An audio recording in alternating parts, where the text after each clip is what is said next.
നമ്മളിൽ പലരും വിശ്വസിക്കുന്നത് പെർഫെക്ഷനിസം ആണ് നമ്മളെ വിജയത്തിലേക്ക് എത്തിച്ചത് എന്നാണ്. യഥാർത്ഥത്തിൽ അത് നമ്മളെ വിജയത്തിലേക്ക് എത്തിച്ചിട്ടില്ല എന്ന് മാത്രമല്ല, നമ്മൾ ആ വിജയം ആസ്വദിക്കാൻ സമ്മതിച്ചിട്ടും ഇല്ല.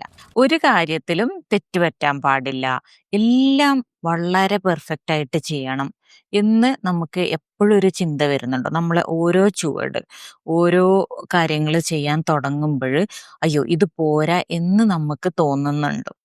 എങ്കില് അതാണ് ഈ പെർഫെക്ഷനിസത്തിന്റെ ഒരു ട്രാപ്പ് എന്ന് പറയുന്നത്. ശരിക്ക് പറഞ്ഞാല് നിങ്ങളുടെ വിജയം, നിങ്ങളുടെ സ്കിൽസ്, നിങ്ങളുടെ യോഗ്യതകള്, നിങ്ങളുടെ എക്സ്പീരിയൻസ്, നിങ്ങളുടെ എക്സ്പെർട്ടീസ്, നിങ്ങളുടെ പ്രൊഫഷണൽ കമ്മ്യൂണിറ്റി ഇതിന്റെയൊക്കെ ഒരു ആകത്തുകയാണ്.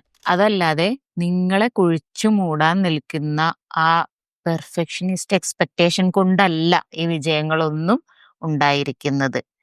ശരിക്ക് ഇതിൽ നിന്ന്, ഈ പെർഫെക്ഷനിസത്തിൽ നിന്ന് നിങ്ങൾ ബ്രേക്ക് ചെയ്ത് വന്നാല് നിങ്ങൾക്ക് നല്ല ആസ്വദിക്കാൻ പറ്റുന്ന ഒരു ഫ്രീഡം നിങ്ങൾക്ക് അനുഭവിക്കാൻ പറ്റും. നിങ്ങളൊരു ബ്യൂട്ടിഫുൾ ഇംപെർഫെക്റ്റ് ഹ്യൂമൻ ബീയിങ് ആയി മാറും.